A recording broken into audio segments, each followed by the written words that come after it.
Manje ngibeka inxakanxa indoda enkulu masheshisa phambi kwekhamera, phambi kobuso bami.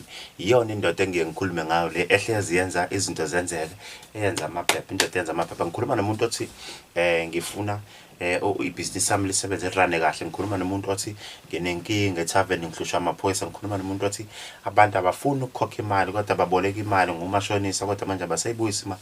Ngikhuluma nomuntu othi nginamathenda, nginamaphepha, nginayo yonke into ngiright kodwa amathenda ngiwatholi. Nginamathenda, amathenda ama ngibona lutho, angiboni profit, yonke into yami iyafeyila. Ngikhuluma nomuntu othi mina ngakha izindlu ngo-plumbing. Wonke umuntu owenza umsebenzi wezandla, noma ngabe ibhizinisi noma uyarun noma ngabe ulele ubheke phezulu kodwa ibhizinisi iyacikizela, nangu Masheshisa uPhondo. Leli engeke ngikhulume ngalo ngithi liyazenza izinto zenzeka. Abantu abaningi banikezile by last year ngathi abakhiphe ngisathi noma bakhiphe 30,000 ngi-3,000 uzobuya ungikhokhela iPhondo u10,000, enye price ithi 20,000. ama price akhona afani. Khona Masheshisa uyabiza Masheshisa ngoba uyena wenza izinto zenzeka. Ngase ngithi ke ngizowabiza ukuthi ama price khipha imali encane uzobona umehluko bese uyabuza ongikhokhela. Baningi abantu abasizakalile nganayo indoda enkulu. Ya asenze kanjena ke.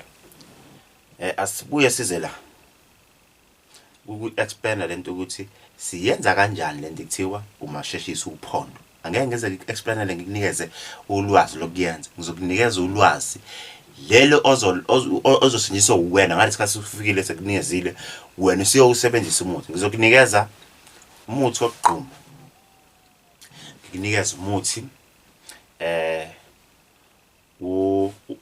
wokuphalaza, ngikunikeza umuthi wokushunqiswa isibungu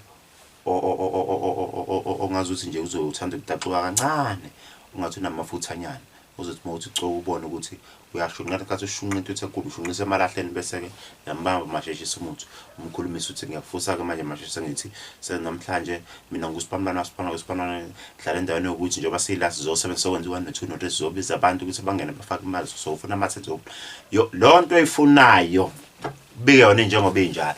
Zo3 izinto ekubona umuthi okushunqisa, umuthi okuphalaza, umuthi wokugquma.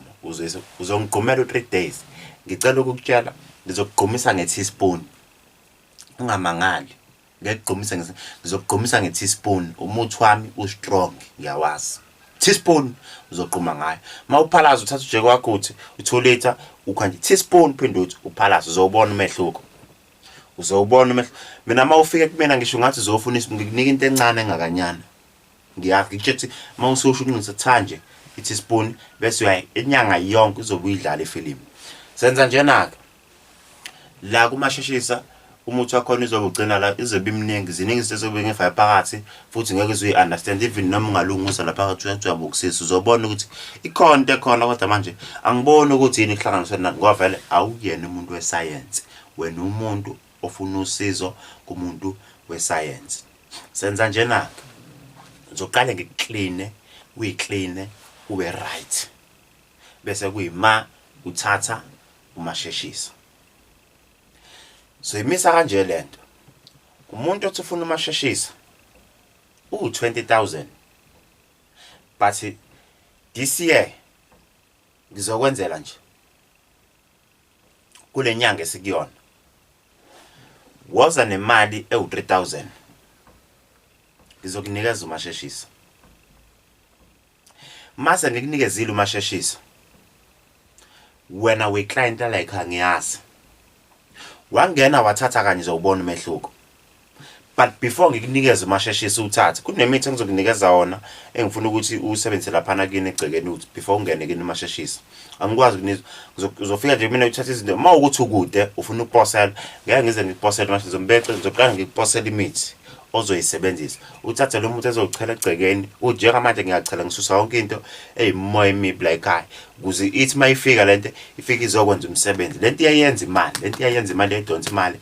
Ngisho ngathiwa une business yeyimoto, imoto ziyafa phela yonke mawukhulume nale